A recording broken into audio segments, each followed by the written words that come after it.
Hello, welcome to Mountain Craft Studio. My name's Christine. Come on in and I'll show you what I've been working on.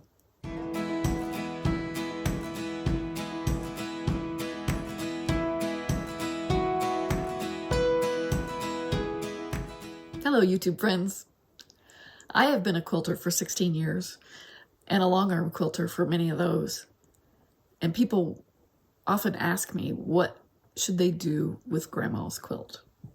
They have a quilt that's been in the family for quite some time. It's probably showing a lot of wear and they're just not sure how to handle it, display it, clean it, repair it. They're just kind of at a loss. And so there's not a lot of really good information out there for people. It's very confusing because on one hand, you have the people, the conservators in the museums that are conserving, textiles that are worth hundreds of thousands of dollars. And then you have, on the other hand, you have someone whose grandma made them a utility quilt and it's starting to get really ratty because they've carried it around with it, as a child for 10 years. And it has holes and it's been washed 100 times. Two completely different things. And so they need to be addressed differently. In this video today, I want to talk about the ones over here on the left. These are the quilts that grandmother has passed down that belong to any ordinary person and are not going to end up in a museum someday. The first thing that you need to know when considering doing anything to any antique textile is to, number one, do no harm. And by that, I mean, do not wash it. I cannot say that enough. You can't, an old textile can't be treated like a new textile. Its fibers have started to decompose already. Just like when you make compost, you have organic material that goes in and then it breaks down over time. Our textiles do the same thing. And so we want to do everything that we can to try to not accelerate that process. And so washing, whether it's by throwing it in the wash or doing it by hand in your bathtub or whatever, that will accelerate it. I think of it as my quilts only have, my cats and my quilts both only have 9 lives. And so you don't want to make it fall apart any faster than you need to. And so the other thing that I tell everybody is to, on the whole do no harm concept, is also don't do anything to it that you can't undo. Because although you and I may think it's only sentimental to us and that nobody's ever going to want to look at this, someday maybe somebody in your family will, and they'll want to be able to peek underneath and see what it was originally. So you don't want to take out that original fabric, things like that. Again, do no harm and do as little as possible. Whenever you have a quilt that needs repair or it looks a little ratty or whatever, just do the bare minimum of what you have to do to make sure that it's structurally sound. And in this video, I'm going to talk a little bit about a stack of quilts that I have that all need something done to them, varying different degrees from a few stitches here to it's too late. It can't be helped. And in future videos, I will show you, I'll actually demonstrate how to make those repairs. And I'll also demonstrate how to actually clean an old textile appropriately at home. And we'll go on from there. First, I want to explain, when you look at your grandmother's textile or any old textile that you've acquired along the way, when you're taking a look at it and deciding what to do, there are several different things that you want to take into consideration. Number one, what condition is it in? Is the fabric nearly see-through at this point? Are there actual holes? That sort of thing. If it's you know, basically you're making a judgment. Can it be saved or not? Where are you on that spectrum? Historical value. I mentioned that. Is someone someday going to want to look at this purely for the fabrics that are in it? If there's a huge variety of fabrics from a time period where there's few other quilts like that, some quilter someday down the line may be interested in that. If so, you don't want to remove what they would be interested in. So that is the second thing to take into consideration. Third is is it a sentimental thing? And for the most part, I think we're all going to be talking about that to a great deal today. If it's a sentimental quilt, you're definitely going to want to address it a little bit differently than if it's something that you purchased from a flea market. What do you want to do with it is the other thing. So not everybody wants to just keep it and shove it in a drawer and bring it out once in a while to look at it because it's sentimental. Sometimes people want to display them. They should never, an antique textile, an antique quilt should never be put on a bed to be used on a regular, everyday basis.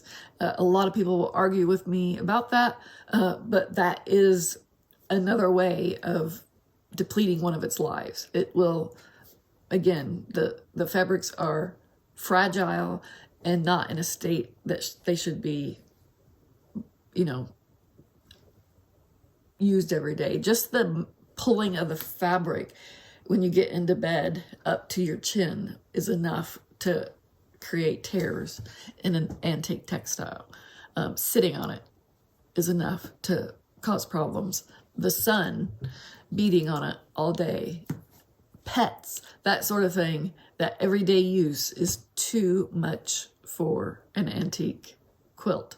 Now, can you bring one out whenever you have guests over, or if you're going to take a picture for Instagram or whatever? Absolutely. You just can't leave it on there 365 days a year and not have it deteriorate. I should say that. You can put it out there, but you need to know that it's going to accelerate its demise. The other thing that you want to consider is how much time do you have available? Because quilt restoration work is tedious business, and none of it can be done on a machine. It's all hand work because, again, you're dealing with delicate fabrics. And so how much time and effort do you want to put into this quilt?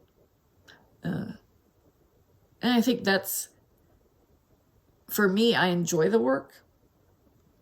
Doesn't bother me at all. I actually purchase quilts intentionally with problems so that I can do that type of work.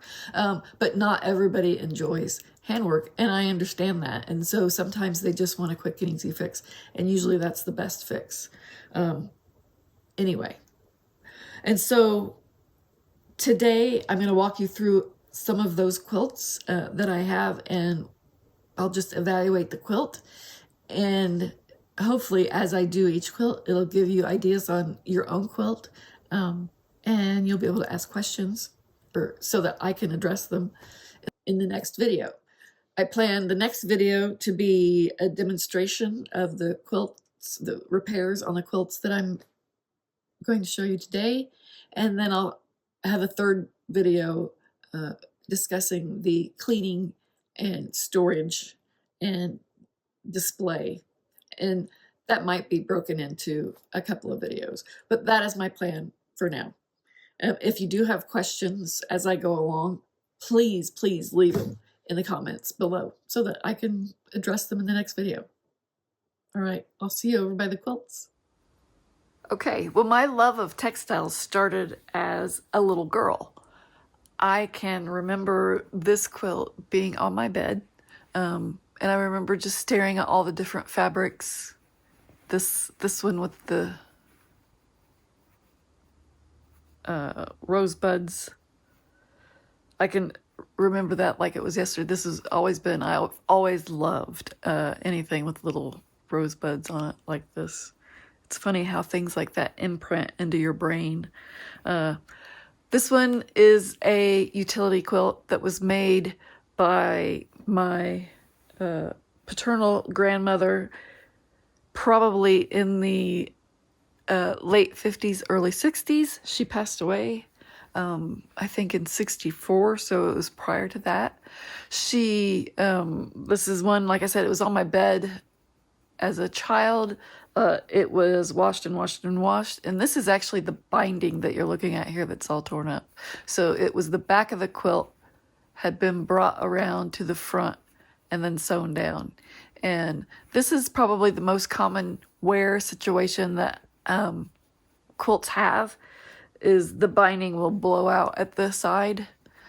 And so that's something that I will address on how to repair in the next video for sure. This one you can also see there are places where it has already been repaired a few times. This has been someone tacked it down years and years ago. The utility quilts like this, the condition is, I would call this one fair. There's more repairs that were made not particularly well done that are on here. This one, obviously, it weighs a ton. There's an actual cotton blanket inside of the two layers, the top layer and the bottom. And so it was especially warm in my attic bedroom where, if you've ever, most people who've lived in old farmhouses know that there's not a lot of heat up in the upstairs usually. And so it was great for that. It's tied instead of quilted. So all of that being said, the monetary value for this quilt is incredibly low. So investing, hundreds of hours into this quilt would probably not be wise. But this one is a sentimental quilt. And so what I think I'll do is leave, because it's only sentimental really to me. My grandmother's passed away. My mother kind of remembers it, but other than that, nobody else in the family really cares at this point. So for now, I don't use this. I don't display it, but I might go ahead and patch that binding. Just put another binding over the top of the old one just to make sure it holds together and that nothing falls out. I will say that if you're studying your quilts and you have a torn binding, it's always interesting to see the color difference. That's how bright it was originally, and this is what it looks like now. That's just the effect of washing in the sun. But I think this will be limited to fixing the binding, and even that I think might be low on the priority list for me. So it'll be one of those when I get around to it. It is a situation. The other thing I wanted to address is that the one thing you do want to do to all your quilts is put a label on it. If you know who made it and where it came from and an approximate time frame, you should definitely put a label on the back of your quilts so that future generations will know where it came from, who loved it and who used it and that sort of thing. So I'm going to set this one aside. This next one was in my family since I was a little girl for sure. It came from the same grandmother. And we used this quilt, the whole family used this quilt we had them, at the 4th of July when you take it and spread it out and watch fireworks. We had picnics. We've had birthday parties in the front yard. I remember, in June, spreading it out onto the grass. And it has been washed to the death. And so if you look at this, there's nothing left. This is the batting that's coming out. The fabric looks like it was a pink check, tiny pink check at one point. the purple is actually the back of the quilt showing through. It's not the fabric. And so some of these are worse than others. Some of the fabrics gave up earlier. It all depends on where they were on that scale of being composted. And like even the solid, you can see it's just, it's done. There's nothing, this can't be saved. This is too far gone.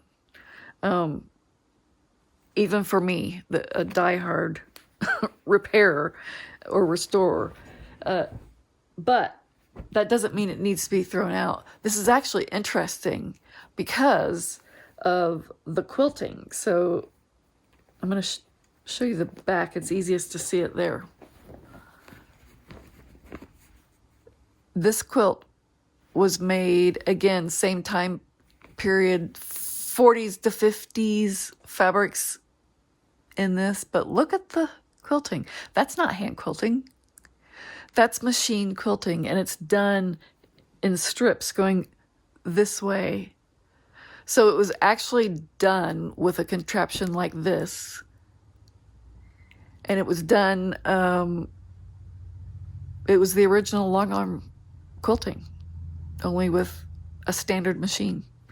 So for that purpose, it's incredibly interesting to quilters nowadays, especially to long armers. So it's worth saving. It's not worth going through and trying to fix all these things, right? That would hide what was important, and that's the quilting. So this just needs to be stored properly and brought out whenever someone wants to discuss that type of thing more often. Now, what I will say is if you have a quilt that's in this condition, you can recreate it yourself or have someone recreate it, and that is my plan. I actually already have fabrics ready to go. I just need the time to sit down and do it, but I'm going to make another one like it in order to have that memory of those picnics when I was a kid. The next quilt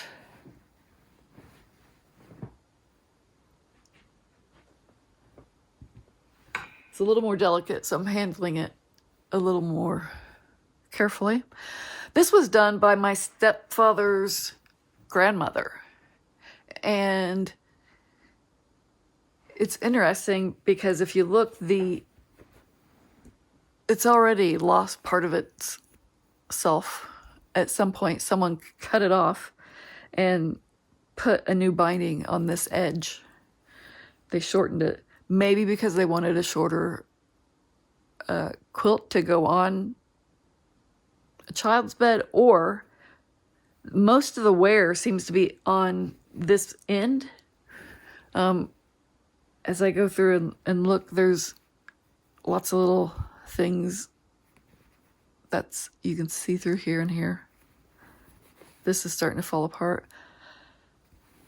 There's more here. I feel like something happened to the end of this quilt that just wore it out because of its location or use or whatever. And so the part that was attached that went further here was in really bad shape, so they just cut it off and did what they could to salvage what was left, which is certainly an option. This is another situation, though, that I love this quilt. I don't know that I'm going to put a lot of time into making repairs here, because I actually don't display this one as often as I do some of the others. It's already been altered. I'll put a label on it saying who made it and where she was from, and possibly will point out the fact that that has been rebound. But it's not going to take up a great amount of my time to fix that. This is a good example of one that, even though there's some staining here, you cannot wash this because it will absolutely disintegrate. You can see the binding is already wanting to go kaput. So washing this will accelerate its demise. I try to take dirt as that adds to the story of the quilt. There's always ways to display a quilt without some of the blemishes on it. So I highly recommend, again, do not wash. Maybe I should say, thou shalt not wash. Okay, another one by the same maker. This is one of my favorite quilts. I absolutely love this one because it's stunning. It's the graphic nature of it is really beautiful. This one is it's in good condition. I had it hanging at one point years ago. But once I stopped hanging, brought it down and looked at it, I just made the judgment call that it wasn't going to go back up in my rotation because it's reached that level of fragileness that I fear hanging it anymore. The gravity would just start doing bad things and breaking up some of the fibers. This is another one where the binding is going to be the first thing that goes. If I can find this particular fabric, I will probably go ahead and put a binding over the edge. There are different ways of doing that. Some people, conservators in the museums will actually use like tulle or something like that, so that the fabrics won't fall apart, but you could still see through it.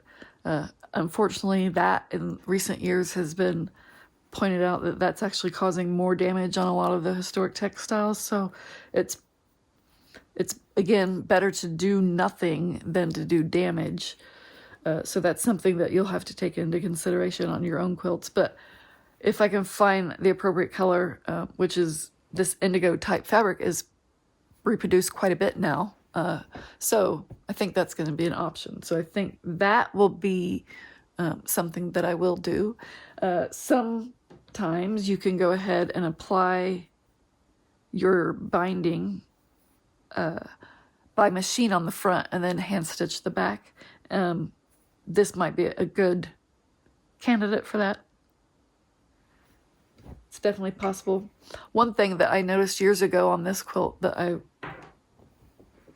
found interesting is that the quilt ends here and then it has this border, but that border was actually added on after this had been quilted. I think this had been quilted and used, and somebody wanted to make a bigger quilt, so they added a border, a batting, and material on the back. You can see it there even more so, that this is a different fabric than this altogether. Anyway, they added that border on afterwards to make it bigger. I thought that was interesting. The quilting is definitely different. And so that's it for my family quilts. And all of those, based on their condition, their historical value, the fact that they're sentimental, what do I want to do with it? Those are definitely in the do minimal alterations and just make sure that they are preserved as they are. These next quilts have been purchased by me, and so there's no sentimental value. Someone's grandma made them, but it wasn't mine. And these are fabrics that are of significant interest to people who are into fabric or quilters or anything like that. So these are going to be looked at in my mind, and when I make my judgment on what to do to them and how to repair them, if to repair them, will be different than the ones that I just showed.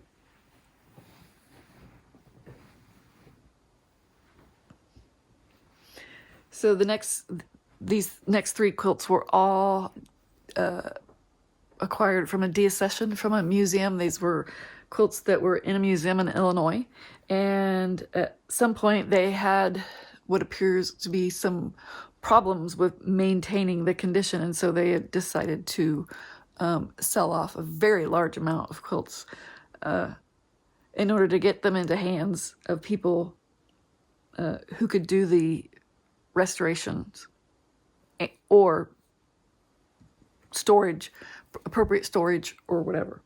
And so there are some blemishes here and there. This one has what looks to be a stain, but it's also deteriorating in those spots. So I'm not sure what that was, but it was obviously caustic and made the fabric deteriorate even faster. There's some more of it here, but the fabric is still intact, which is good. The fabrics on this quilt are just stunning, beautiful. I love it. I love red. I loved everything about this quilt. It's in pretty good condition. I'm trying to find, there's one square in the middle that has lost its fabric. I don't see where it is now. Oh, here it is. So what happens is that these darker fabrics were used, the dyeing process used iron as a mordant, and the mordant is what makes the dye stick to the fabric. And so that in and of itself is caustic. And so fabrics during this time period in these dark colors are giving up and they're just shattering. This is what they called shattering. And so that's actually the batting that's showing through. So this can be addressed in a number of ways, and I'll show that in the next episode, depending on whether you want to make sure that the historical value is still there, or if you're wanting to make it look like it's never had a problem. 2 different schools of thought. But this one, it's super soft. It's definitely at that stage where another wash would kill it, and a lot of those fabrics would shatter.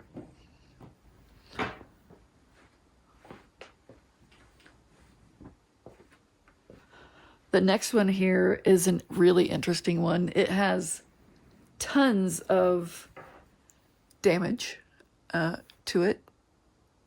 That's the time frame, 1890 time frame probably, but based on the fabrics. It looks like it was used in a very rustic setting. This section of fabric right here, see if I can hold it up, has water damage, as you can see. I think it had along the line somewhere some significant flood damage, and someone tried to wash it and fix that problem, but by doing so they actually made the situation worse. So this binding is gone completely. This, although it looks like it's dirty and it needs wash, I think these are stains from that flood situation. I don't think washing it would get it any cleaner than it is right now. Some of this could also be staining from storing it on a wood shelf. The tannins in the wood will absolutely discolor your fabrics. There needs to be something in there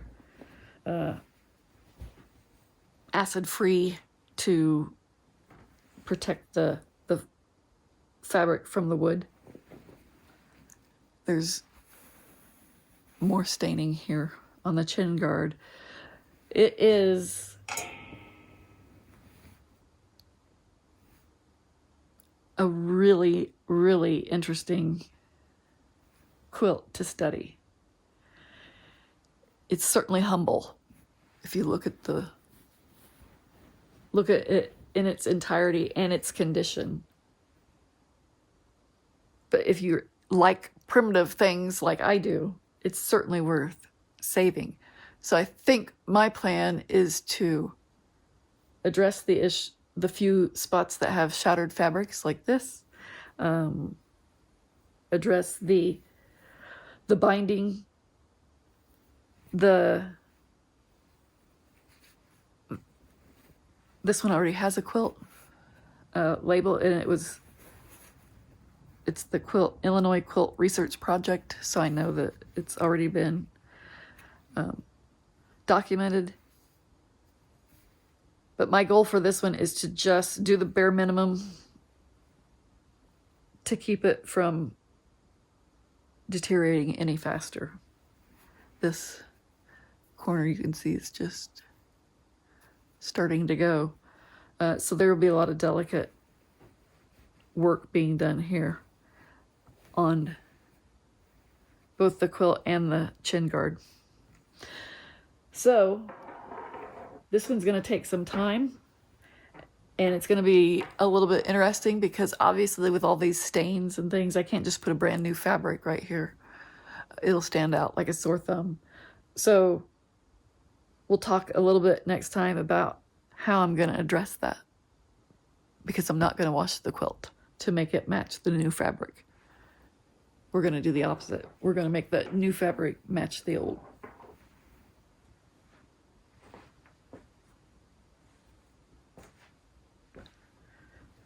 And this is the third one from that museum that had some. This one also has water damage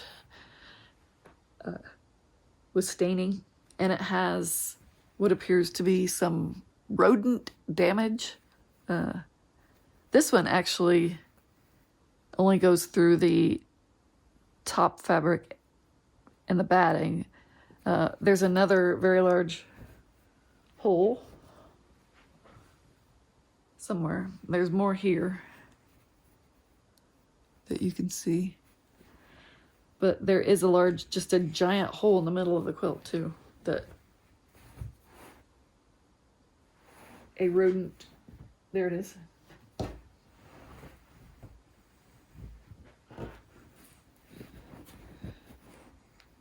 So that goes all the way through to the underside. This one's going to be a little bit trickier to repair. And so my goal is not going to be make this look brand new. My goal on this one is to be repair it and make it obvious that this happened at one point. Because trying to make it look brand new would lose that story, for one thing. And it would be incredibly difficult to make it look brand new. Now, a person could find the right fabrics and blend it in well enough so that if you were using it to display a piece, it would not be noticeable from someone walking by.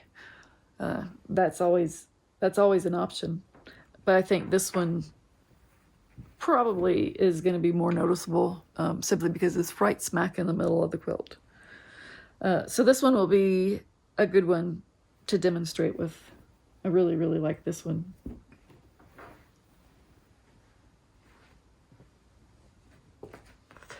And now we're getting into quilts that I have purchased to repair, which people might think is crazy, but these are my favorites. This quilt I found in an antique mall.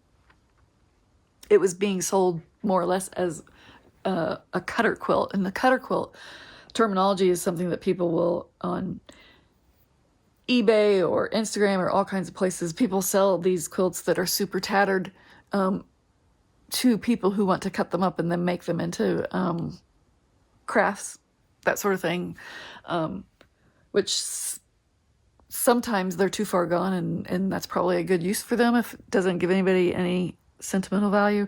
But in this case, this one was right on that edge. Yes, there's some fabrics missing here, here, and here. The same story with those dark fabrics were, depending on the mordant that was used and that sort of thing, some of them disintegrate faster than others. And so I know I can repair this quilt to be displayed.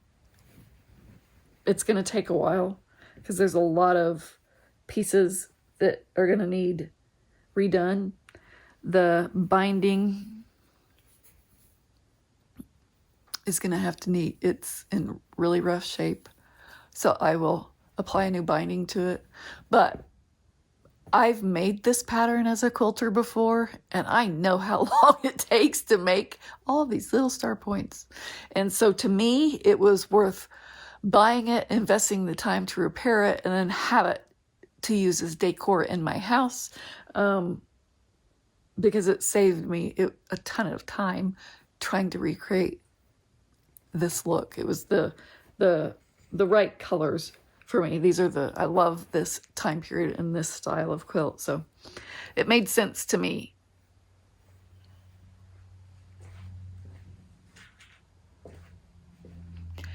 This next one is more of a Civil War era quilt. That is a treasure to me. I love every fabric in here.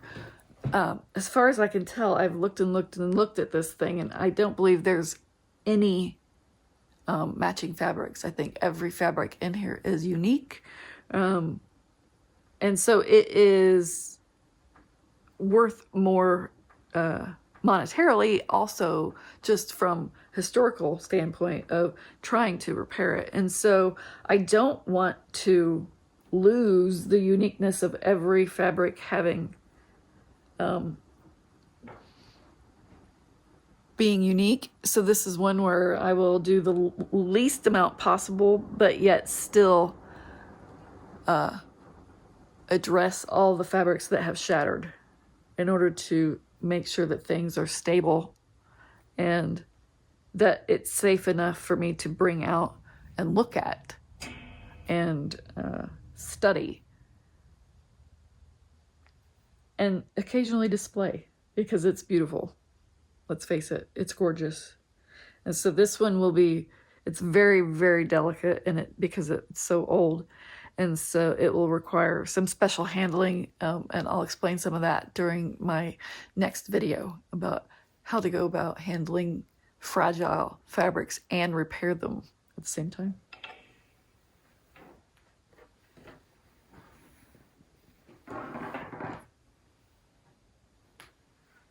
This next one is another tied quilt, utility quilt. It is,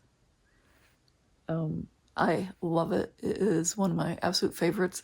It has huge amounts of batting inside. It's super soft and fluffy, like a comforter. It has this beautiful paisley for the back, which I just love. Some of it is starting to go. So this is what I want to address, this right here. I want to be able to patch that up a little bit so it won't get worse. I do use this quilt for display. There's also a few of the fabrics that are starting to need repair. Right, here's one that's shattered, and here. And so my goal for these is to just replace those with a similar fabric, put a label on the back stating that I replaced those with a similar fabric, and then just do some tiny repairs here and there. I will document that and show you how that goes. This if my grandmother made it, would be priceless to me, even though it's only a tied quilt and not quilted. But these are the ones that are actually the easiest for us to repair and to make sure that it gets passed down to the next generation, because I don't have that extra step of needing to repair the hand quilting as well.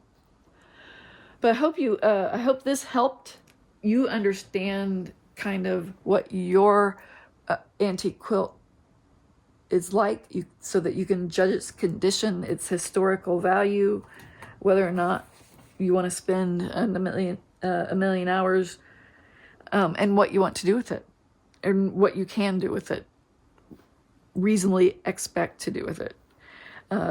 Like I said, leave me any questions you might have down below in the comment section, and I'll talk to you again during the next video.